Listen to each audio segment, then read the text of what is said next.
The audacious criminal mocked the police's efforts over the past 10 years, but this only fueled the determination of law enforcement to bring him to justice swiftly. He would pay for his inhumane deeds. The 20-year-old appeared almost divine, with a special ability to discern criminals' memories. By reading their memories, he helped the police accurately locate the culprit's hideout. Sporting a stylish, expensive suit, he didn't hesitate to take down the culprit and his gang with 100% efficiency, forcing the old man to surrender and be taken to the station. With only 2 hours left before the case expired, despite being a national hero, he remained humble and well-spoken, endearing himself to parents. Though new to the job, Dong Baek quickly made a name for himself, with 4 disciplinary hearings and taking down 8 suspects. Luckily, he had a sympathetic superior, resulting in only a 2-month unpaid leave as punishment. Recently, there have been many murders of women, with bodies found with peculiar injuries, such as limbs arranged in a ritualistic manner. A short-haired girl bravely walked along down a deserted street after getting off the bus, chatting with her mother to pass the time. Suddenly, she heard screams, feeling a mix of fear and indecision whether to move forward or retreat. The sudden appearance and panicked cries of a long-haired girl terrified her. Before she could dial the police, the murderer, wielding an iron rod, appeared like the Grim Reaper, nearly snuffing out her life. Police officer Dong Baek locked himself in a room in remorse. Despite being a national hero, he was also a carefree, playful young man. A desperate woman rushed to kneel at Dong Baek's feet, begging him to help find her daughter. Her daughter had vanished 10 minutes after getting off the bus. The mother's instincts told her that her daughter was in danger. Her anguished cries pierced the hearts of everyone in the room. He wanted to help the woman, but he felt conflicted due to his disciplinary situation.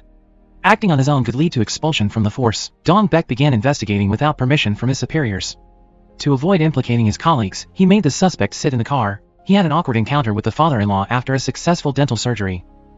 They started physically grappling, but Dong Baek seized the opportunity to gather crucial information about the case. He headed to the hospital to meet the 3rd victim, who miraculously survived. The short-haired girl woke up to find herself trapped in a dark room, terrified and crying. The murderer brought her some food but responded to her pleas with cruel actions. He played a brainwashing audio clip, intending to torment her to death. As Dong Baek pondered breaking into the 3rd victim's hospital room, he encountered his colleague Bo and the veteran. The 3rd victim survived but remained in critical condition, in a deep coma. Hence, Dong Baek's initial memory check yielded nothing. The 2nd attempt produced scattered memories, predicting another potential victim. The 3rd try unearthed horrifying memories, causing him to faint from exertion. The police chief, after monitoring bus station cameras, discovered clues: 2 different phones. Dong Baek is startled awake by terrifying memories from the past. Police track the location of the victim's 2nd phone and move to surround the culprit. Drawing from memories scanned from the 3rd victim, Dong Baek provides valuable clues to the police. Hastily leaving the hospital, he and a suspicious figure in black quickly engage in a pursuit of the murderer, but soon lose track of him in the bustling street. Ignoring his teammates' warnings, Dong Baek daringly decides to scan the memories of everyone on the street. He quickly discerns the suspect's direction and rushes to follow, fortuitously aided by the chubby police officer and his colleague. Upon reviewing his memories, he realizes he has mistaken the person. The reward for this error is a song sung by the culprit, free of charge. Unable to contain his anger, Dong Baek rushes to confront the real culprit. Police urgently hunt down the criminal, as the 4th victim is kidnapped, struggling psychologically due to the murderer's sound-based brainwashing. The kidnapped victims begin to share experiences with each other. Their brief conversation is interrupted by the murderer's return. Police, armed with modern equipment, besiege a deserted wooden house. Tensions rise as everyone watches via surveillance. Smoke bombs are thrown as police storm inside, coinciding with the loss of surveillance contact. Inside, a group of middle school students who found the phone unwittingly lead the police there. Dong Baek meets the hammer manager at the cafe. From fragments of the 3rd victim's memories, he discovers her ordeal with the culprit. The culprit remains arrogant and continuously threatens Dong Baek.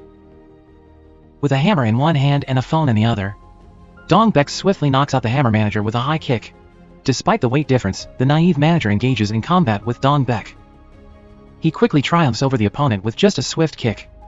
The bulky figure of the defeated manager is no match for his deft hand, rendering him immobilized. Onlookers marvel at his swift and decisive action. By the time his colleague arrives, the fight is over. Dong Baek dashes off to continue his heroic mission, leaving behind the chaos for his colleague to clean up. The guy in gray overalls just steps into the room to grab the rice cooker, narrowly avoiding a mishap. The phone ringing at the wrong time exposes his location. Swiftly, he throws all evidence into the microwave to incinerate it, then transforms into a spider-like figure and flees. Unfortunately, due to police miscommunication, the rope breaks, sending the guy in overalls rushing to the hospital for packed meals. By the time Dong Baek arrives, only the crime scene and a lonely rope remain. The short-haired girl is cornered and locked in a dark room by the murderer, surrounded by mind-altering sounds from the TV he switched on. In her struggle, her mind still clings to dates, perhaps fearing she'll miss an upcoming important exam. The Hammer manager, tied up, still manages to flirt with Officer Han Sunmi, wishing the director would allow Officer Han to use her soft hands to slap him awake, as he deserves. Despite others' lives at risk, he stubbornly hides the murderer's identity. Officer Han, equally clever, uses a mix of persuasion and threats to infuriate him. Then, she leaves, leaving him seething with frustration in front of his subordinates' impressed eyes. The guy in gray overalls is moved to tears by Officer Han's sweet talk. Officer Lim returns, more formidable than before. With just a few simple moves, Dong Baek forces him to his knees, crying for mercy. Hero Dong Baek and Officer Han Sunmi have an unpleasant confrontation. Neither willing to yield, their exchange escalates into a heated argument. The guy in gray overalls decides to sacrifice himself, sharing his memories to save the victims. As the truth is about to be revealed, a group of prosecutors rushes in to intervene. The rich young man appears, wanting to snatch Dong Baek from Officer Han's grasp. His sinister intentions are quickly exposed by Officer Han. The police redirect their investigation to the Northern Prosecutor's office. Dong Baek is escorted away by the prosecutors. The short-haired girl, after days of captivity, begins to deteriorate mentally. Like a lost child crying out for her mother in despair. Her pitiful mother, tears streaming down her face, mourns for her lost daughter. Dong Baek pretends to stumble on the stairs, secretly stealing the key and unlocking gate number 8. He is then surrounded by a crowd of sanitation workers, preventing him from getting close to the mysterious old man. Using his ability to scan his own memories, he quickly locates the old man's whereabouts, moving ahead and blocking the old man's car. The sky is still dark, but the pitiful mother diligently distributes flyers. She's been so helpless, yet she stubbornly refuses to give up on the small hopes of finding her lost daughter. Officer Han identifies several suspicious points on the location map. The police begin to pursue new leads. The trio, after consoling the pitiful mother, set out to search for the whereabouts of the Red Pig. The police have arrested the group of students at house number 3 and gathered valuable information. Unfortunately, due to the students picking up the phone intentionally dropped by victim 3, they lost track of the culprit. Officer Han, defying orders from above, has been dismissed, due to the office's mishandling of the case she tirelessly pursued. Victim 3 has passed away despite the efforts of doctors and police. With her passing, the case of the Hammer murderer spirals out of the authorities' control. The murderer administers a test to the girls, with the short-haired girl excelling with 90 points. However, the long-haired girl, less fortunate with only 75 points, awaits her fate, knowing death awaits her. The meticulous murderer cleans the short-haired girl before offering her as a sacrifice to his deity. After days of brainwashing, the short-haired girl attempts to self-extricate from this world, but in vain. Yet, this opens a path to escape for her. As the elders say, it's not the strong murderer they fear, but rather the foolish long-haired comrade. Thanks to the help of the long-haired girl, the short-haired girl's escape plan fails, forcing the murderer to carry the burden to protect his vulnerable granddaughter. Dong Baek locates the place he saw the Red Pig in victim 3's memory. While he is lost in admiration of the Red Pig's figure, forgetting his purpose, the short-haired girl is in danger. After sending the address to his colleagues, he is quickly apprehended by a group of prosecutors and taken away in a car. Officer Han, instead of finding the Red Pig, somehow ends up at a dairy farm. Here, she luckily finds a car matching the student's description. Blood on the ground, and a hidden path leading to a tunnel covered with dry brush. Despite wearing high heels, it doesn't hinder her pursuit of the culprit. The cunning murderer, lurking in the shadows, seizes every opportunity to ambush her. He viciously aims to strike down the unsuspecting Officer Han but is thwarted by Dong Baek's timely intervention. It turns out that while in the car, he used his abilities to gather information on the prosecutors, then instigated them, causing them to fight amongst themselves and benefiting himself. Seizing the opportunity to escape, finally, just in time, he appears beneath the tunnel to confront the murderer and rescue Officer Han. The murderer, injured, flees, then locks himself in a prayer room, hoping the higher power will protect him. He then chooses death by throwing himself into a pit to end his own life. Following Officer Han's cries, she quickly finds the room where the long-haired girl is imprisoned. Unfortunately, the short-haired girl has been brutally murdered. Perhaps her ancestors found her too adorable and took her to heaven to care for her. Dong Baek is deeply remorseful for not being able to fulfill his promise to the pitiful mother. Just a minute's delay and they are worlds apart. The mother and daughter are now separated by life and death. The pitiful mother is nearly driven mad, unable to keep calm, and wanting to see her daughter immediately. The murderer was afraid of the crime and committed suicide, but for the crimes he committed against the victims, death is too lenient. Officer Han suspects the murderer has an accomplice. She humbles herself and urges her superiors to carefully investigate the case, so the remaining murderer can quickly be brought to justice. Dong Baek is confined to the prosecutor's temporary holding cell. Officer Han is reinstated and begins directing her colleagues to find clues about the remaining murderer. Unfortunately, all clues point to only one murderer. The prosecutor's office is keen on diverting public criticism towards the police. They want to scapegoat the police as the sole perpetrators, to cover up the sexual abuse case perpetrated by their boss. When things go wrong, people often seek blame and resentment rather than empathy and understanding. Officer Han bravely acknowledges her own mistakes. She wants to dedicate her team's remaining 72 hours to find and bring out the real culprit. The suspect is predicted to be a high society figure. Police found a small house in the woods and some leftover cigarette butts. A Dong Baek fan sent an anonymous letter to the press and prosecutor's office accusing director Im of a sexual scandal. The public took to the streets demanding Im's resignation and accountability. Dong Baek was also released after that scandal erupted. Based on DNA on the cigarette butts, forensics confirmed they belonged to someone living in the secluded house in the woods. Police surrounded that house and quickly apprehended the suspect. In the interrogation room, the suspect refused to cooperate. The sole surviving girl shared her memories with Dong Baek, wanting to contribute to quickly uncovering the truth. Through the suspect's voice, Dong Baek noticed an unusual difference. Officer Han also began investigating cases related to the keyword truth. The commonality among the victims is they all received scholarships from a religious organization called Truth and Sky. Dong Baek also disguised himself as a lamb to seize the opportunity to scan the memories of Pastor Park Ki-jan. The heated debate between Dong Baek and the old pastor erupted, with blinded followers acting like they were under some kind of hypnotic spell from the old man, so they rallied staunchly to defend him, much like they would defend their savior. Ironically, the wounded one wants to inflict harm on others. That old demon constantly calls Dong Baek the devil's envoy, and uses many words to brainwash him, something he has been doing for a long time. Unfortunately, Dong Baek is an exception. He has an iron will and a strong belief in justice, so the bribes from the old pastor were in vain. Due to differences in opinion, Dong Baek and Officer Han again argued at the organization's gate. Truth and the Sky, everyone has their own reasoning, nobody truly empathizes or puts themselves in the other's shoes. Officer Han remains calm and courageous, while Dong Baek is as hot-headed as ever. The influence of Park Ki-jan is too significant, causing Officer Han's team not only to fail in obtaining a warrant to search his villa but also to have the prosecutor issue a cease investigation order. Dong Baek meets with a senior female prosecutor in charge of his own complaint. He persuades her and invites her to join the case involving Park Ki-jan. In return, he agrees to obediently accept the punishment handed down by the prosecutor's office. After ringing the doorbell with no response, the police force climbed over the wall and forcibly entered the villa. A moment later, Park Ki-jan was escorted back. He didn't step out but sat in the car, leaving his personal bodyguards and lawyers to handle it. Those inside deliberately refused to open the door to buy time to dispose of evidence. After cleaning up, they reluctantly entered the access code to allow the police and prosecutor to inspect. Inside, the walls of the room were being repainted, and in the furnace, there were signs of recent burning. Park Ki-jan only showed up at the house once his henchmen had sorted everything out. Indeed, the wicked often live carefree lives, wishing one could time travel to give him a piece of their mind. After the fruitless inspection, the police and prosecutors had no choice but to retreat.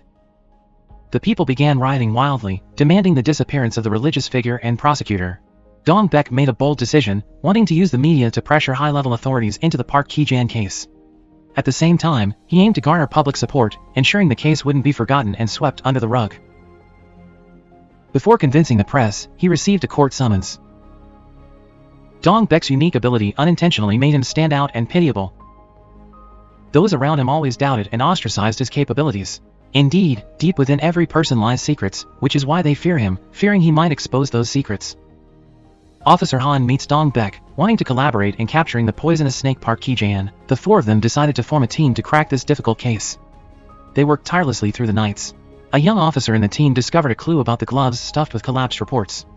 At the crime scene, they were hindered by a group of people preventing investigation. The most terrifying isn't the brutal murderer, but the intelligent and knowledgeable criminal. Dong Baek and Officer Han were forcibly dragged out of the scene by Park Ki-jan's henchmen. Helpless, they watched as the thugs brazenly poured concrete to destroy the evidence.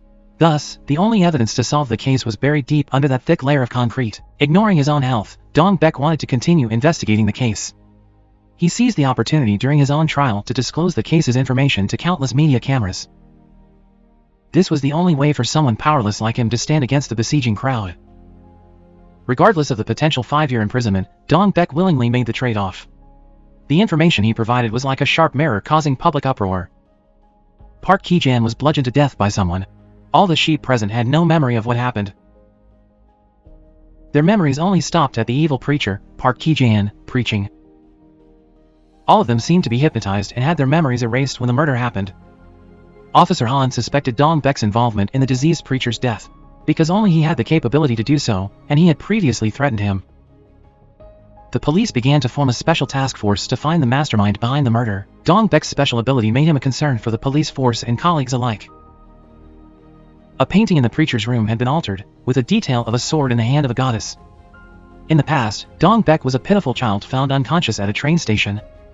When he woke up, he couldn't remember his name, so he was named after the train station where he was found. Indeed, beauty can change destinies. A young girl, wanting Dong Baek's phone number, was willing to share her own memories. With the help of this infatuated girl, they found the contact number of the combat vehicle. The police found traces of a sedative in the blood of witnesses present at the scene. But this didn't stop the police from suspecting Dong Baek. They continued to investigate his surroundings and those who had contact with him. Officer Han discovered that Dong Baek wandered around the staircase for hours in his dreams and drew strange symbols on the staircase wall. Following information from a delivery person, Dong Baek and his colleagues went to the Riverside Villa area, where the unlocked villa revealed the dead body of a woman lying on a table. The body was mummified due to dehydration, slowing down the decomposition process. The death of this woman was enough evidence to prove that this was a serial killing case committed by the same murderer. This time, Officer Han refused Dong Baek's assistance due to numerous unexplained suspicions, showing disdain towards him. Dong Baek, like a stubborn child, always acted according to his own will, ignoring his colleagues' advice. It could be said that he was the fearless hero of legends. He was filled with passion, ready to defy and sacrifice to enforce justice and bring justice to the victims. With his genius intuition, he quickly deduced and decoded the message left by the culprit in blood. Forensics concluded that the victim died from methanol abuse with 300 g of cement foreign object in her stomach. Perhaps the culprit forced her to ingest it for revenge. Thanks to his charisma and fame, Dong Baek was always beloved in every situation. Even the nurse allowed him to visit patients past visiting hours. Officer Han, with his high IQ brain, also discovered clues left by the culprit and the discrepancies between the victim's paintings. With the careful help of his teammates, Dong Baek successfully scanned the memories of the old man in a wheelchair. Unfortunately, the old man had lost his memory, so the information obtained was limited. In his fragmented memory, they obtained information about a young girl named Kim So-mi. She witnessed her father being murdered, leading to a psychological crisis. She often drew strange paintings like upside-down flower vases. After taking advantage of the naive nurse, Dong Baek swiftly brushed off without listening to the confessions of others. Do handsome men usually act so unintentionally? While touching the car door handle, Dong Baek accidentally discovered a small detail. Proving his previous assumption wrong, the drawing the girl made wasn't an upside-down flower vase but a keyhole. It was the detail the girl remembered most vividly and haunted her mind. She witnessed her father's death through the keyhole. After discovering that secret, Dong Baek once again left without explanation, leaving his colleagues feeling helpless. He commandeered a police car and sped off, leaving Officer Han and So-mi's team bewildered. Officer Han ignored Dong Baek's call and decided to return to the crime scene alone at night to search for clues. Here, she discovered a hidden secret compartment beneath a painting. With urgency, she ventured inside to investigate without waiting for backup. Unknowingly, she fell into a dangerous trap set by the culprit. In the hidden compartment, she found 2 bodies encased in plaster, causing even the brave woman to tremble in fear. She uttered a prayer, hoping God's angels would protect her from danger. The young girl feared rainy days because it was on such a day that her beloved mother was taken away. That psychological ghost kept her withdrawn in her closet. Her stoic father comforted her, and they prayed together, hoping guardian angels would protect them. Thunderstorms roared outside, but the prayer chants drowned out nature's wrath. Every time someone mentioned Kim So-mi's name, she felt nauseous. Reading a prayer helped stabilize her mood. Whenever she received any reward, she would proudly show her mother's picture. On one stormy night, she woke up to see her father being killed through the keyhole. The smart girl covered her mouth with her hand, trying not to make any noise, silently reciting prayers in her head. That little girl has grown up to be Officer Han. Dong Baek's timely appearance raised suspicions in Officer Han's heart. She aimed her gun at Dong Baek, both as a threat and to intimidate. Past traumas have made her cautious. She suspects Dong Baek of erasing her memories and replicating a similar murder case. Dong Baek had to use all his diplomatic skills to make her listen and lower her gun. He also revealed fragments of his own past. The murderer dug up their horrific pasts, witnessing his mother's death. It adds to his pain and resentment. The killer aims to resurrect and exploit their shared childhood misfortunes. As the saying goes, the enemy of my enemy is my friend. In this case, Dong Baek and Han So-mi are in the same boat. Dong Baek's teammates were clever, finding another entrance to get inside. Meanwhile, Han's incompetent team opted for a more cumbersome approach, fearing that breaking in might alert their target. They worried that if danger arose, they'd be in the perfect position to be ambushed. The killer sees the victims' bodies as his own artwork. Han manipulates the victims into fighting each other to increase her chances of survival. She watches, waiting for the fight to end, then intervenes to eliminate the remaining victor in a straightforward manner. At 17, Han reported her father's case to the police station. She brought along a wealth of evidence she had gathered. The culprit was predicted to be a shadowy figure, holding some of Dong Baek and Han's memories. Dong Baek was slightly flustered when he first visited the woman's house, but what he didn't know was that he was also the first man Han had brought home. He laughed it off to ease the tension, covering his own confusion with a few lies. The wealth of evidence Han had collected over 20 years overwhelmed Dong Baek. At 17, she decided she would find her father's killer herself. Rather than rely on the incompetence of the police at the time, the identities of the two bodies have been confirmed, and it turns out they were both despicable individuals deserving 1,000 deaths. The killer is playing God, deciding to take their lives into his own hands. Dong Baek couldn't contain his rage and shouted, inadvertently allowing Han's colleague to discover that a man had stayed overnight at her house. Han, when she was young, had run around everywhere, hoping to find her father's killer, but only received dismissals. So she empathized deeply with the families of the later victims. She once suspected a famous journalist as her father's killer, then proceeded to investigate. She dubbed the mysterious figure the executioner, a specialist in punishing villains. Dong Baek and Han began connecting the dots of the cases. Deliberately left by the perpetrator over the course of 20 years, Han had been trailing the killer for a long time, but he was very cunning, managing to outsmart her investigation and keep it stagnant. They speculated that the killer must be someone with a high IQ or some special ability to manipulate people's memories and keep the police running in circles like that. The old cunning man sits between the TV station owner and Dong Baek and Han. With their investigative skills, they quickly shut him up. In a conversation with the newspaper chairman, they jokingly accused him. The chairman is clever and arrogant, blaming the incompetence of the police at the time. He cleverly deflects responsibility to legitimize himself and his newspaper, always being present at the scene of the first murder before the police. Dong Baek and Han couldn't extract any information from him and left frustrated. Dong Baek has a psychological manipulation ability that the chubby cop always listens to. He's like a male version of Anna Freud, using his logic and psychological manipulation skills to persuade Han to share her memories to serve the investigation. He doesn't need to do anything, just close his eyes and let Dong Baek handle everything. Through Han's memories, he discovers that the culprit disguised himself with a silicone mask. The suspect is identified as the newspaper chairman, who always appears at the scene with an accomplice acting as a photographer. Hence, in the cases, he's the one writing the first sensational articles. This proves that Han's past speculation was based on solid and accurate grounds. They quickly arrive at the suspect's house and catch him returning from a jog. The suspect refuses to share his own memories, despite Han's firm threats and Dong Baek's attempts to provoke him. He declines alcohol, preferring just soda. The police storm his house for a search. He cooperates with the police, portraying himself as a law-abiding citizen. After a thorough search, the police find no useful clues. Han wants to use her investigative skills to extract valuable information from the suspect. Unfortunately, he's tight-lipped, showing no signs of weakness. He appears agitated and annoyed as his beloved home is ransacked by the cops. Then calmly prepares himself a steaming bowl of noodles. While the police bustle around, it seems to have no effect on him. Amidst the busyness and seriousness of his colleagues, Dong Baek leisurely enjoys a fragrant bowl of instant noodles. Eating and observing, if someone didn't know better, they'd think he's just out for a picnic, letting the food replenish his brain in time. So Dong Baek notices something unusual at the chimney of the house and investigates it himself. The suspect starts showcasing his bogus psychic abilities, predicting 3 more victims to perish. Dong Baek discovers a secret attic room, where the suspect performs his insane rituals. There, he finds various human bones, speculating that the culprit often uses the victims as sacrifices to the deity he worships.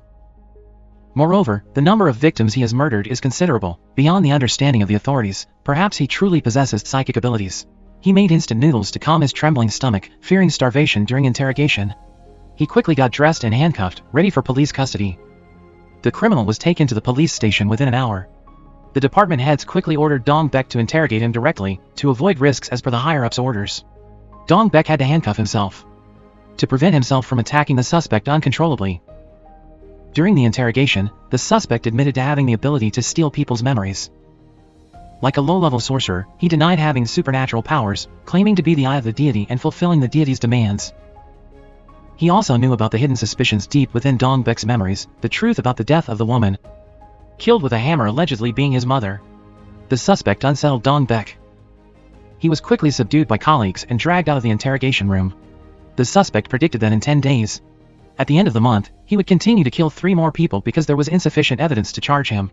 So the police had to leave him outside, continuing to seek evidence beyond the law.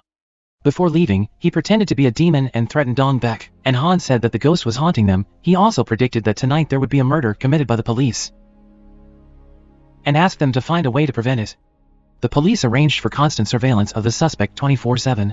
They blocked all his and his accomplices' communication channels. Lazy people truly have their own blessings, while colleagues were trying hard to monitor the movements of the suspect. The old police officer casually took a good nap. The hammer manager was brutally murdered. His death could be considered as paying the price for the heinous acts he committed. The arrogant murderer even recorded videos of killing victims as evidence for the police. Dong Baek disguised himself as a cute police officer to easily probe into the memories of the children. The intention wasn't bad, but his methods were. And his colleagues weren't very forgiving. But dealing with a cunning criminal, the police had to come up with various strategies to cope. They secretly installed tracking software on the phones he used to communicate with his accomplices. The notorious criminal's alias began to smell dangerous, causing all efforts of the police to be in vain. Societal decay has led to moral degradation. The editor-in-chief of a famous newspaper, readily sacrificing ethics for readership, joining hands with murderers to hunt for hot news. Han's privacy issues were sensationalized by the media, accusing her of seeking personal revenge through official duties. Once again, Han was unjustly dismissed due to baseless allegations. The press had a hand in the internal betrayal. Named the youngest officer at the police station, the department trained Han to control both aggressive and guard dogs near homes. He allowed her to lead her team. Still, officially, she remained dismissed, following up on leads. Dong Baek found the suspect's old phone repair shop. Now, the shop is under the newspaper owner's management, registered under his son's name. The house door was easily unlocked, and they found a secret tunnel. In a room under the tunnel, they discovered many disguises and costumes, the end of the stairs in the room. They headed to the suspect's backyard, but unfortunately, they were too late. The suspect had the opportunity to escape on a motorcycle through the tunnel, and the police protected the two in danger. Dong Baek and Han suspected that everything was unfolding according to the suspect's plan. Han deliberately misled the police investigation. Indeed, the next target the murderer wanted to target was the newspaper owner. After committing the crime, he jumped from a high floor to the ground. Once he landed safely, he was ambushed by the police. Using his skills, he mesmerized the officers and broke free, grabbing a gun and retaliating against the two cops. The murderer was identified as having the ability to erase people's memories with simple body contact. When Dong Baek and Han arrived at the scene, the killer had long gone. Dong Baek's colleagues, the chubby officer and the young officer, were both in a dazed state after having their memories wiped by the murderer. The police were like puppets, spinning around, feeling dizzy and toyed with. The murderer seemed to vanish and reappear at will, and the clues the police monitored all led to dead ends. He could rearrange the sequence of memories in witnesses' heads, making the police investigation always veer off in another direction. When Dong Baek and Han arrived at his house, he was leisurely playing with the little girl inside. Despite the barrage of questions from the police, he not only ignored and refused to answer, but also diverted the conversation to Han's deceased father. He accused a father on the same street, struggling to earn a living for his daughter, of being despicable and vile. As the death toll rose to 2, leaving only one victim remaining, the killer's journey to execute his twisted sense of justice would come to an end. The suspect willingly agreed to let Dong Baek skin his own memories. According to him, there was nothing left to lose, so might as well play until the end. "Just play along, no need to bother with doubts about being punished," he said. Dong Baek was smart enough to avoid unnecessary repercussions and risks. He requested the suspect to sign a voluntary consent form to share his memories. The suspect, without much thought, proudly signed the paper. The ink had barely dried when his memories would be shared with Dong Baek and Justice. Their conversation was interrupted by the little girl and her mother. Following the suspect's memories, Dong Baek accompanied him down to the secret bunker underground, observing his pained expression and sweaty face. It could be inferred that the process of scanning his memories was not simple at all. He was a unique individual capable of manipulating memories. Dong Baek felt lost in the streams of memories, like entering an undefined world, controlled and manipulated by the suspect. He saw behind the suspect a figure wearing a black mask, with eyes blazing red like flames from hell. The memory scanning process failed, with Dong Baek overwhelmed by the strength controlling the suspect's memories, resulting in fainting due to the backlash. He woke up in the hospital, his health prognosis not looking too good. After fainting 3 times abruptly, Dong Baek realized his own capabilities.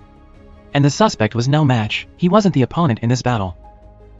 Police officers disguised as civilians blended in among the passengers on the bus to monitor every move of the cunning suspect. When the bus stopped at the station to pick up more passengers, the suspect suddenly opened his eyes and bolted off the bus to escape. A thrilling chase between the police officers and the suspect unfolded.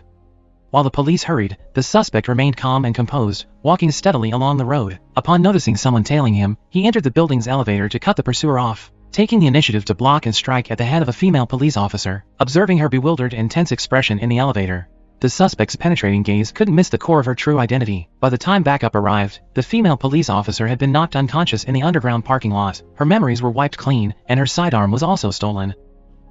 The young mother held her daughter's hand happily as they went shopping, only to lose sight of her daughter in the crowded market for a moment of carelessness.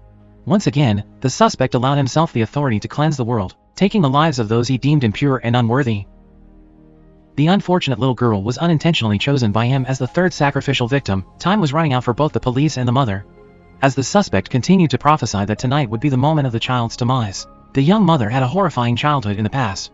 She lived with the 59-year-old suspect, enduring psychological torment every day. The world is truly round. She went full circle, only to return to the clutches of the murderer once again. The murderer is a long-standing enemy, granting himself the right to hold parents' mistakes against their children. He considers himself entitled to make parents pay for their wrongdoings through their offspring. That's why they say parents should tread lightly, consume less salt, lest their children thirst in the future. The murderer disguises himself as a righteous enforcer, legitimizing his heinous acts in a more humane manner. No one can be sure if he will harm the child, or if he's just using it as a decoy to divert attention, making it easier to target other victims. The murderer struck the group of sleeping police officers unexpectedly, catching them off guard and defenseless. He stole a car and quickly disappeared into the night. He drove to the home of the young woman, easily overcoming the protective police officers, then abducted her. Dong Baek and Officer Han broke down the door and unlawfully entered a house. Here, they discovered a car. In the urgent situation, Dong Baek chased after the car to prevent it from escaping. The police blocked the car based on the location provided by the young officer's phone, but it was just a trap set by the murderer to mislead them. The driver was the young woman who was believed to be abducted. Her daughter was also in the car.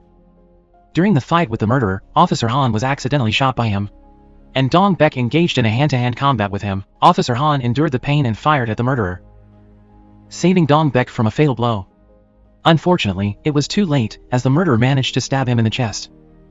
Gritting his teeth, Dong Baek pulled out the knife and repeatedly stabbed the murderer in retaliation. Only at the last moment did they realize that this suspect didn't intend to kill anyone, and he was just trying to protect the family of the little girl. The murderer was someone else, not he. He was just someone with the ability to foresee future dangers, aiming to help the little girl's family.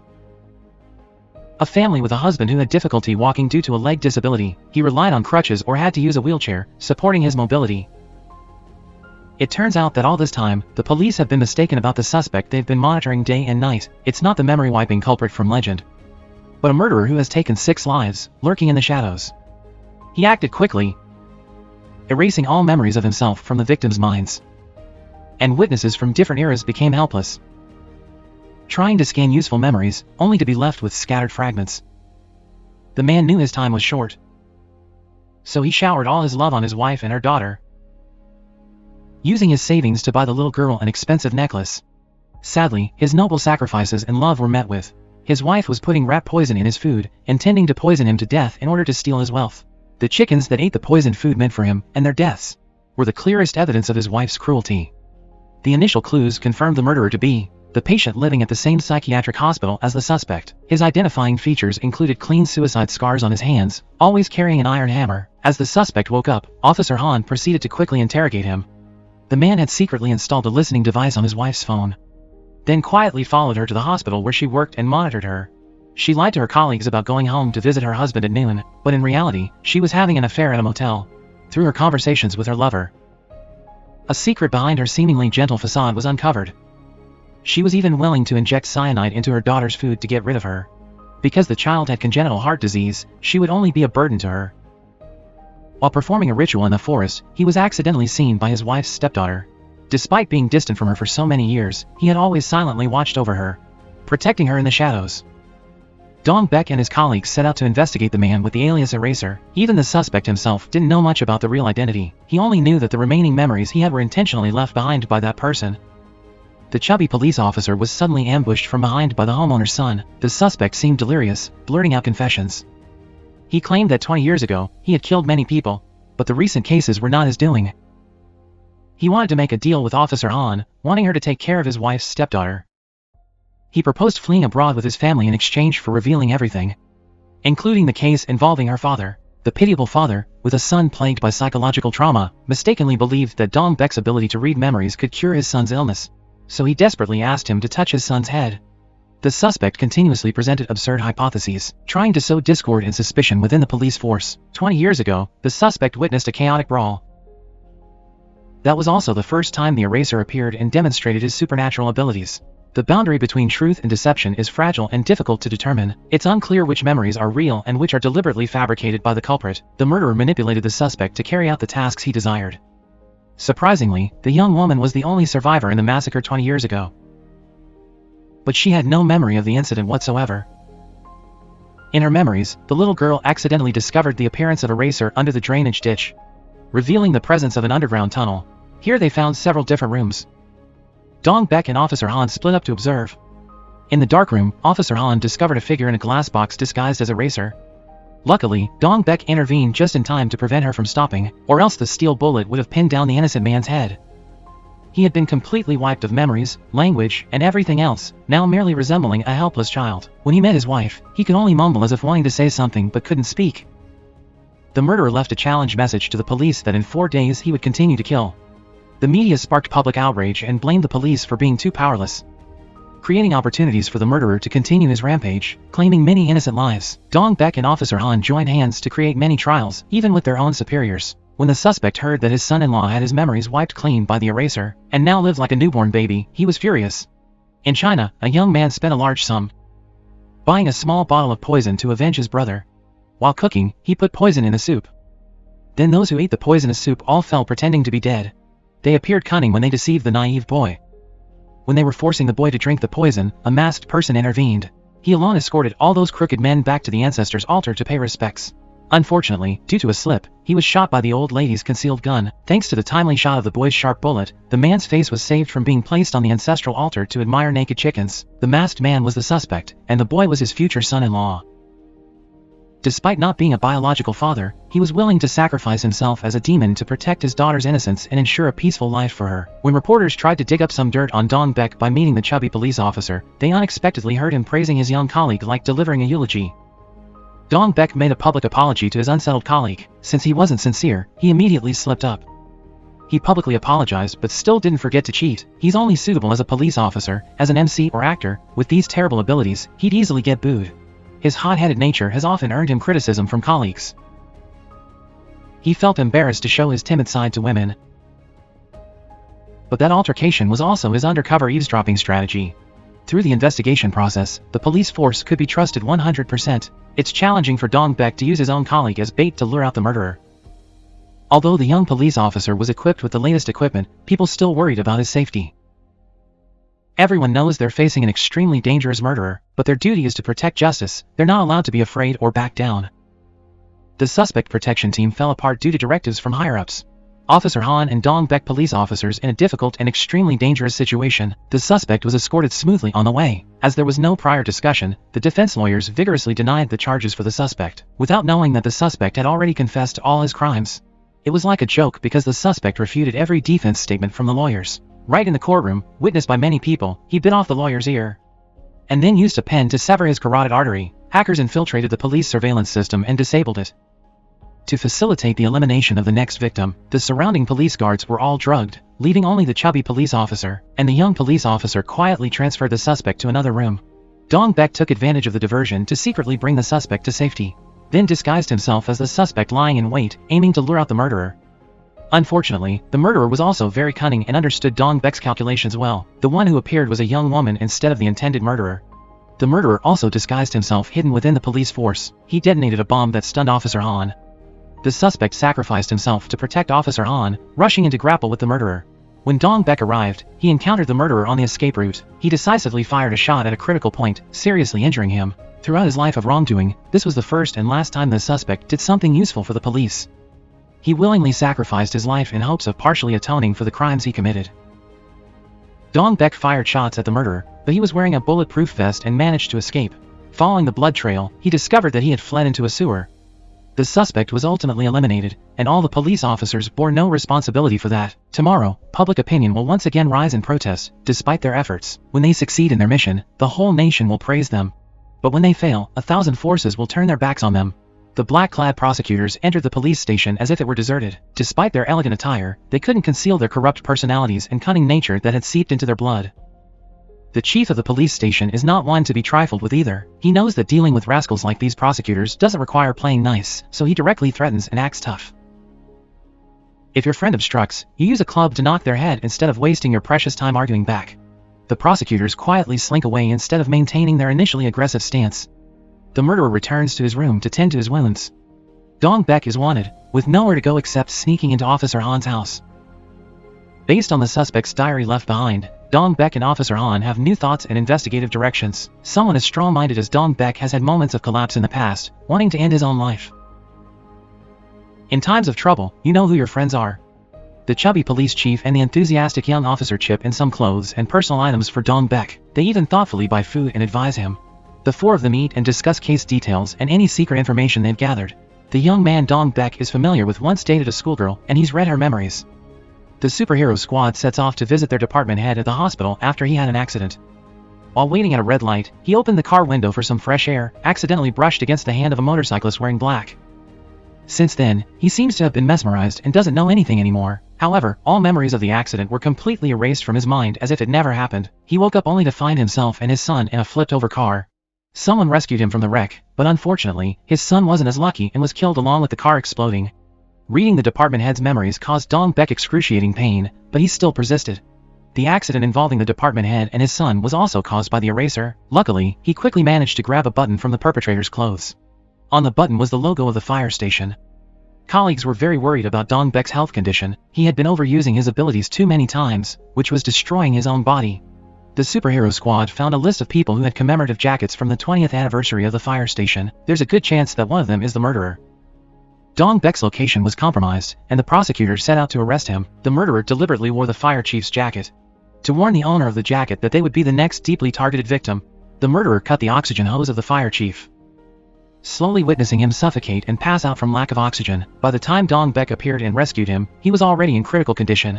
Despite the danger and pain, Dong Baek still tried to read the memories of the fire chief. The head of the police department also had a scar on his hand as in the memories of the fire chief.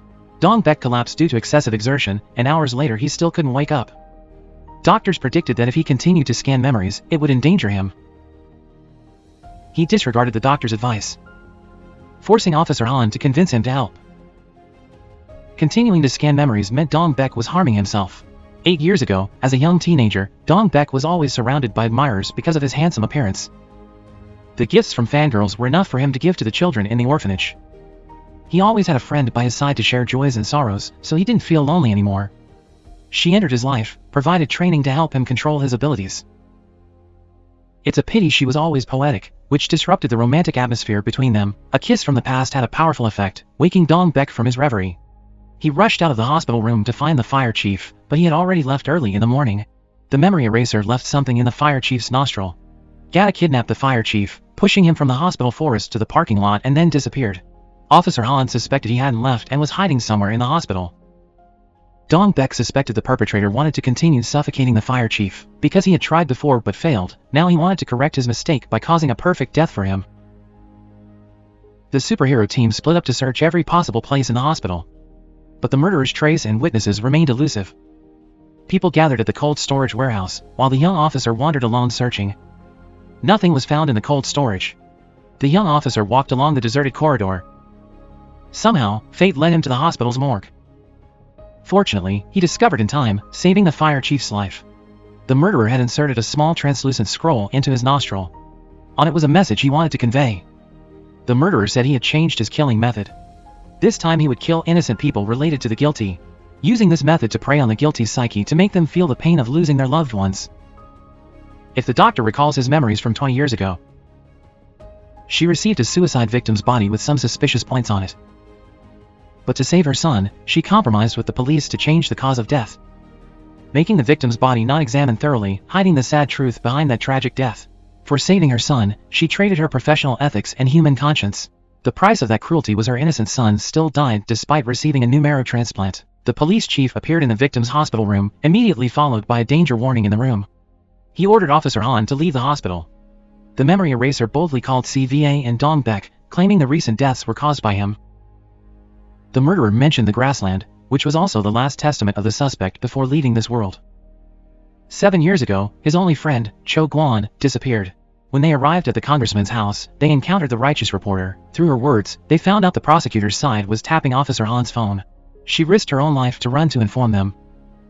Indeed, a noble gesture. The congressman's wife was kidnapped. Dong Baek secretly wore a police uniform and infiltrated the congressman's house easily. According to the witness's memory, the kidnapper had a scar on his hand. Officer Han predicts that the kidnapper of the congressman's wife is the memory eraser. He's targeting the congressman's wife for revenge against someone who has done something terrible. He wants to play judge but makes someone else take the blame. Before they could finish their discussion, the prosecutors came running like rabid dogs smelling blood. They're really despicable, like vultures circling. Thanks to the congressman's help, Dong Baek once again spectacularly escapes the pursuit of the prosecutors. The congressman's chief secretary, for refusing to share memories, drew a knife on the intruders. Then, as they smoothly headed to the garage, he released the hostage and escaped in a car. On the way, the righteous reporter blocked his path, forcing him to abandon the car and flee on foot. After a while, tired from running, he broke into a random delivery van parked by the roadside to continue his escape. By the way, a reminder to all delivery drivers, remember to take your keys with you when parking by the roadside. A slip-up and it's gone in an instant. A square meter can fit a few thieves already. While the congressman's wife was frantically trying to break free, the murderer entered. Dong Baek and Officer Han followed the lead to a parking lot. The congressman's secretary left them a clue on an old bus. They were almost speechless because the person the clue pointed to was their boss. Ignoring Officer Han's interference, Dong Baek stormed into his house, forcibly subdued him, and began scanning his memories. In his memories, he saw himself as a child, the one who killed the group of students. The police chief always accuses Dong Baek. According to him, when he was young, he was the one who killed 7 people. Is there something amiss here? Because the boundary between truth and falsehood seems too fragile, the police rushed in wanting to capture Dong Baek, but he managed to flee. Officer Han chooses to trust Dong Baek and suspects his own superior. She knows that his intention to shift blame onto Dong Baek is merely to conceal his own wrongdoing. He wants to eliminate him before Dong Baek can expose him. Dong Baek's existence is the thorn causing the most pain to him. 7 years ago, when his closest friend disappeared, Dong Baek ran everywhere distributing flyers. When he held someone's hand on the street, through their memories, he learned that his close friend had been murdered, dismembered, and discarded under a secluded bridge. In 2013, when defending himself in court, he decided to step out of his pain and publicly announce his supernatural abilities. The chief of police ordered his elite team to escort his wife and son to safety. The police, following orders from above, began a manhunt for Dong Baek, searching all the places he could go. Many people are suspicious of the illogical request for a shoot-on-sight order if Dong Baek resists. Doesn't that imply they want him dead? Within the police department, there is internal division into 2 factions, one defending Dong Baek, while others oppose him. In his escape, Dong Baek chooses to hide in the attic of the deceased suspect's house to evade police pursuit. Officer Han comes to interrogate him. Dong Baek informs Officer Han that the previous suspect was indeed a psychic.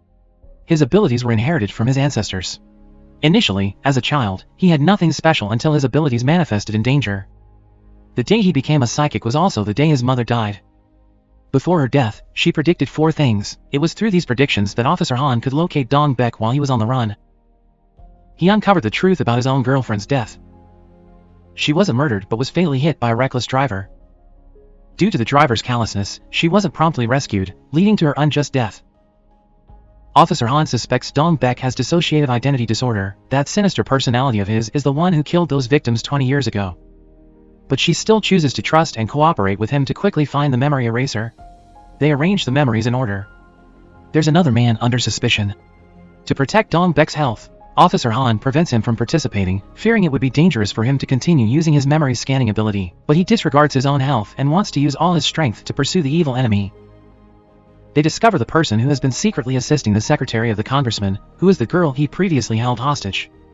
A young police officer is deeply moved to tears when talking about Dong Baek. He is heartbroken over negative articles about his senior. They learn from the woman the whereabouts of the congressman's secretary, who is on the run. The two quickly drive to the resort area only to find it surrounded by elite police. They think the police have located the suspect without realizing. The police are actually there to protect the wife and child of the chief of police. It's either a coincidence or deliberate that the chief's wife and child are staying with the murder suspect, threatening their lives. While Officer Han and his boss are still arguing, the real memory eraser appears. He incapacitates all the outside security officers and destroys the entire surveillance camera system. Han is very clever in releasing gas through the air conditioning ducts to anesthetize all the officers in the hallway. After eliminating all obstacles, he proceeds. Upon entering the room, he is quickly subdued by Dong Baek and Officer Han. While Dong Baek is scanning his memories, both he and Officer Han are ambushed by the chief of police appearing from behind with a stun gun. He intends to finish them off, but fortunately, the rescue team arrives just in time to disrupt his killing process. The fat police officer immediately takes advantage of the momentary lapse of the black-clad individuals and helps Dong Baek and Officer Han escape. Dong Baek wakes up and realizes once again that he is being toyed with by the memory eraser. He calls the chief of police but is one step too late. The memory eraser has used the congressman's secretary as bait and then targeted the son of the chief of police. The memory eraser has nailed 20 spikes into the victim's body. Fortunately, he was treated in time to survive the critical condition. Dong Baek and Officer Han have unraveled the puzzle about the identity of the culprit. The congressman's wife was forced by the culprit to take a picture with her hand raised high and a slogan. He then sent the photo to the media. But after talking to the congressman's mother-in-law, Dong Baek changes his own deduction. The memory eraser is not the person they had thought of. He predicts that the memory eraser is targeting his half-sister and himself for revenge. The suspect was a pitiful child when he was young. He was born as a result of an extramarital affair. Since birth, he didn't know who his father was, just an outcast. Every day, he lived with his mother, a witch, in the deep forest. After his mother's death, he was haunted and imprisoned in a mental hospital for 15 years. When he escaped from the hospital, he sought out his half-siblings, begging for forgiveness and a chance to live. But that cruel woman pointed a gun at him and pulled the trigger. That's why the Eraser Bureau stubbornly chose him as their ally. Because they both share a common enemy, the evil woman named Hong Pikian. Even when Dong Baek and Officer Han warned about the memory eraser targeting their family, that wicked woman just sneered.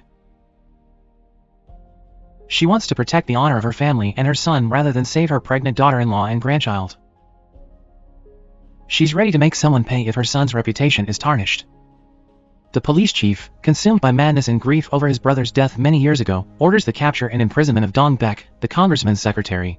This is followed by the death of his mother, making his life for the past 20 years worse than death itself. He allies with the memory eraser to seek revenge against all those involved in the deaths of his loved ones.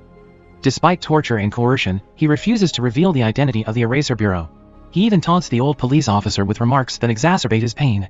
The obese police officer and the young officer advance into the tunnel towards the house where Dong Baek and Officer Han are held. It can be said that the two of them, the funny congressman and the salt of the earth, alleviate much of the tension. The murderers' targets are all villains who have killed people. But the trash below is shielded by wealth and the umbrella of power, making the law and justice never reach them. Forcing the memory eraser to take matters into his own hands. When powerlessness breeds violence. If we don't consider the legal perspective, the murderer is seen as a kind benefactor in the eyes of the families of the victims, helping them seek revenge and peace for their unjustly deceased loved ones. The righteous journalist is forced to resign for daring to defend justice and Dong Baek. Everywhere, if we're too different and talented, we'll be isolated and oppressed by our colleagues. They laugh at you for being too different, you laugh at them for being too alike. Even though they're all just hired hands, no one shows empathy or helps each other. The superhero team tries to analyze the motives behind the Eraser's actions and why he waited 20 years to strike. Everyone is deeply concerned about Dong Baek's health. The perpetrator continues to send photos of the congressman's wife's condition to the press. The congressman is driven to madness seeing the horrific images of his wife, while his mother remains as indifferent as ever. As they say, it's easier to shed tears for strangers than for family. To her, her daughter-in-law is probably just a means to carry on the lineage. The newspaper, in agreement with the murderer, publishes articles attacking Dong Baek. The congressman and the police chief argue incessantly, each blaming the other. The congressman's cold-blooded mother sends a final ultimatum to the police chief, demanding Dong Baek's elimination. She won't allow anyone to threaten her son's future. Whether her daughter-in-law lives or dies is inconsequential. The police chief delegates Dong Baek's handling to his henchmen. He deceives his own henchmen, not wanting his hands stained with fresh blood. In his eyes, his henchmen are just pawns, helping him deal with obstacles. The principled female journalist is sidelined by her superiors and colleagues from important campaigns. They arrange for her to wait at the warehouse for orders.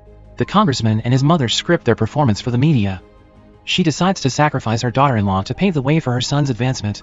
If this congressman didn't become a congressman and run for president, he might have become a top-tier actor given his extraordinary acting skills. He lies as effortlessly as breathing. As he kneels, weeping, professing love and concern for his wife and child, Dong Baek interrupts, despite the pain thickening around him as he still attempts to scan the congressman's memories. Through this, he learns of the sins committed by the congressman and his cronies in the past. The principled journalist arrives just in time to lead Dong Baek away from the police and the gossiping reporters. By scanning Dong Baek's memories, he learns that on the day of the murder, there was another female victim who was sexually abused to death, and she was the daughter of the fire department chief. As Dong Baek steps out towards the car, a figure in black drives towards him, intending to kill him. Fortunately, the overweight policeman pushes him out of harm's way. The overweight policeman is hit by the black-clad figure's car, sending them both flying several meters away. Their bodies crash heavily onto the concrete floor, echoing chilling sounds. He is rushed to the hospital in critical condition. The heart-wrenching cries of loved ones make everyone want to shed tears along with them. Dong Baek collapses from overexertion of his abilities and remains unconscious until late at night when he finally wakes up. Learning of his condition only adds to his self-blame. He isolates himself in a room to counsel himself. The Minister of Police and the prosecutor are summoned to meet with the congressman's mother. The Minister of Police, being a regular visitor, casually takes a seat. The prosecutor, on the other hand, asks intricate questions but receives no answers, leaving him to awkwardly sit in silence across from her. The three villains discuss their plan to eliminate Dong Baek and the mole. The police and prosecutor propose a silent execution of Dong Baek to avoid public backlash. They fear the influence of Dong Baek and his fans. Each of them spits into a basin of water, enough to drown the three of them. In his youth, Dong Baek had a beautiful friendship that always brings back poignant memories. It was the happiest time of his life, a bit of sweetness in his bitter existence. The figure in black is revealed to be the chief of the fire department. His actions are driven solely by vengeance for his unfortunate daughter.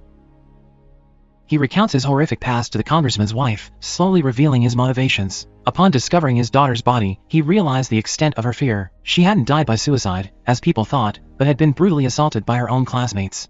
A fellow student had tried to rescue her but was also killed by them.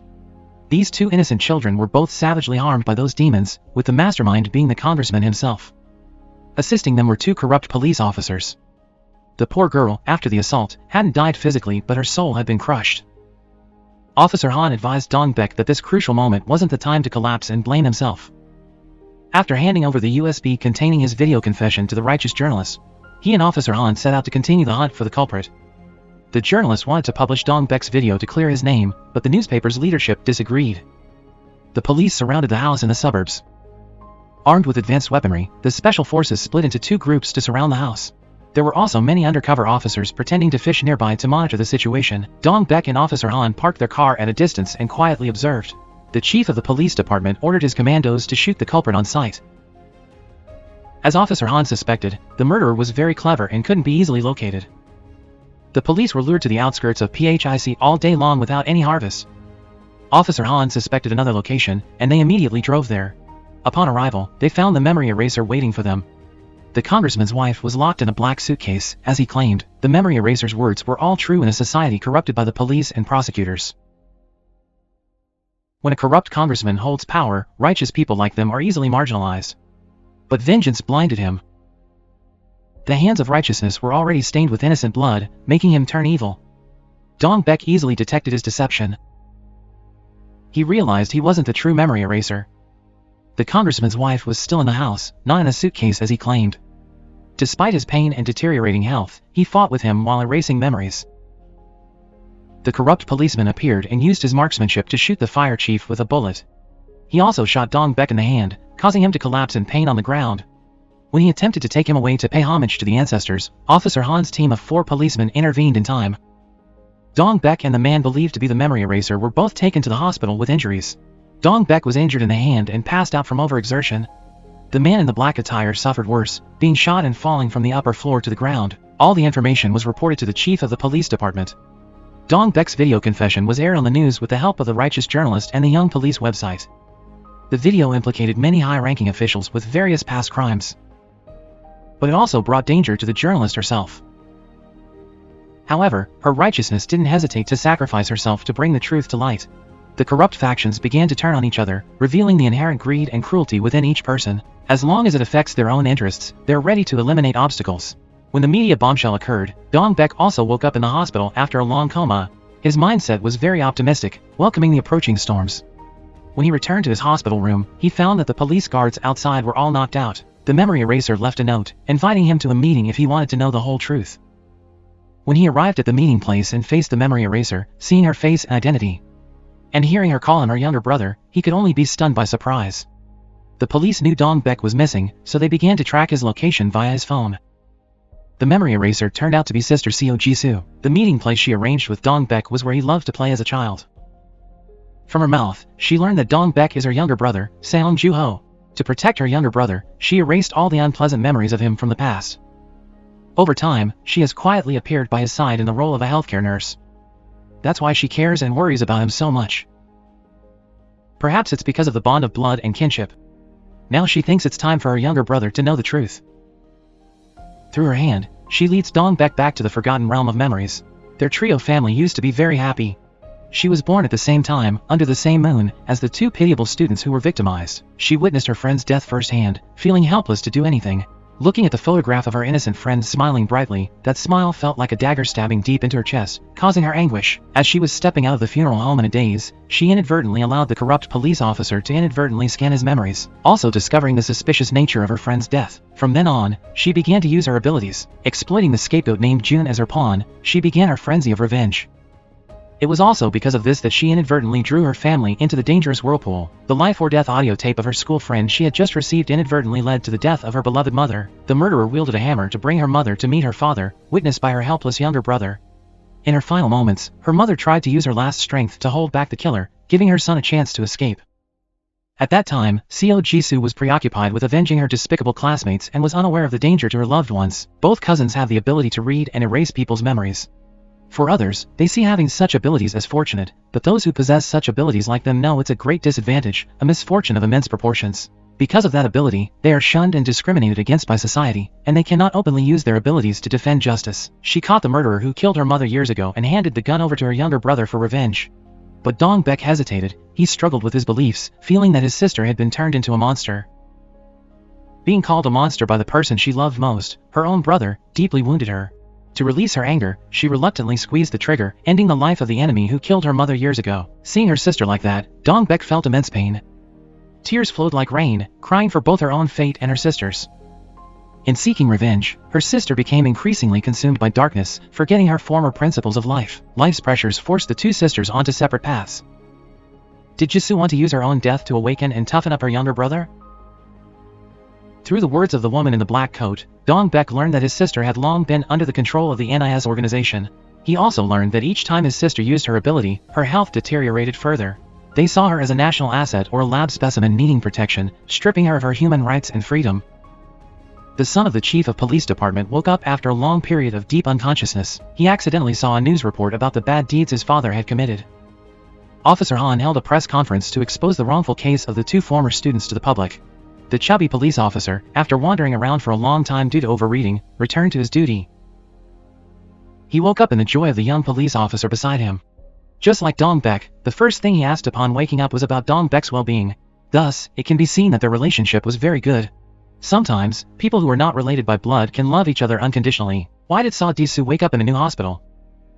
The two cousins had an emotional conversation after a long separation. Perhaps it is only near the brink of death that people realize they should cherish their loved ones more. What she did was only to atone for past mistakes. 20 years have passed, but she never stopped regretting that her actions led to her mother's death. Pushing her younger brother into a situation where he had nowhere to turn, after all that has happened, she realized that some memories are priceless. Legally, one person's memory is not strong enough to transfer another person's guilt. so she used her last ounce of strength to gift her brother with her memories. In return, Dong Baek also helped his sister erase all memories of the painful past she had endured. Officer Han went to meet Deputy Chief Lee instead of seeking an arrest warrant. That was the final respect she could offer him. When she arrived, she saw him and his wife helping their child learn to walk again after a long period of deep unconsciousness in the forest. The two exchanged pleasantries for a long while. Officer Han then informed and subtly reminded him that his key informant had confessed. She wanted him to provide some evidence to accuse the deserted mother and son to save face for the police department. Perhaps this was a virtuous act that a dying man like him should do.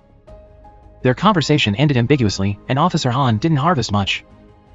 As she left, another high-ranking officer from the police department personally came to issue the arrest warrant and reprimand the deputy chief at the station. Dong Baek returned to the old house of the two cousins, witnessing firsthand his sister's mixed emotions. Watching the video clip recorded by the congressman when he brutally murdered her best friend, Officer Han stormed into the congressman's office, demanding the arrest of his mother. She had prepared the arrest warrant in advance, so the deserted old lady had no choice but to comply. However, the old lady couldn't shake off her ingrained habit of looking down on everyone else. While they were still frantically trying to contact the chief of police for help, he had long been aware of the rumors. They had to wait until they returned to the station to meet, their eyes meeting without forgetting their previous conflicts. The police chief was clever. He had carefully prepared to meet the esteemed Mrs. Hong. To their surprise, upon receiving it, she not only failed to express gratitude but also turned her back. Well, let them deal with each other. Let's see who will stay in custody longer. Officer Han appeared with some good news for them. They wouldn't have to stay here long. The interrogation would soon end because all the evidence was sufficient. She confidently added that Mrs. Hong would soon be taken into custody and adorned with a unique and novel pair of No. 8 jewelry. The bold congressman wanted to abandon his mother and flee but was stopped by Dong Baek. He still pretended to argue, but Dong Baek presented video evidence and shut him up. The lesson learned from this congressman is don't record your wrongdoing. And to think he even stated his name, as if the police wouldn't know. Thanks to his own stupidity, the congressman quickly found himself escorted back to reunite with his elderly mother. Both the corrupt prosecutor and the wicked lawyer were also taken back to the station together. Finally, justice was served, and Dong Baek had some free time to visit the senior police officer. He again brought up his silly tricks, and Officer Han knew exactly what to do next. She decided to pursue her dream career as a lawyer. Dong Baek quietly went to the hospital to return the memories to the man in the glass house. All the wrongdoers were brought to justice with fitting punishments. The congressman, while in prison, became so terrified that he called for his mother like a child and eventually couldn't bear the torment, taking his own life. The elderly Mrs. Hong, after the death of her son, became mentally unstable. Han Sumi opened her own law office, and everyone came to congratulate her. The young police officer also took the opportunity to express his feelings to the righteous reporter. Dong Baek later frequently used his abilities to assist in solving police cases. However, he still had a fiery temper and often resorted to violence against suspects. Alright, the movie concludes here. Please take 3 seconds to subscribe to our channel to support us. Thank you for watching our channel. See you all in the next movie.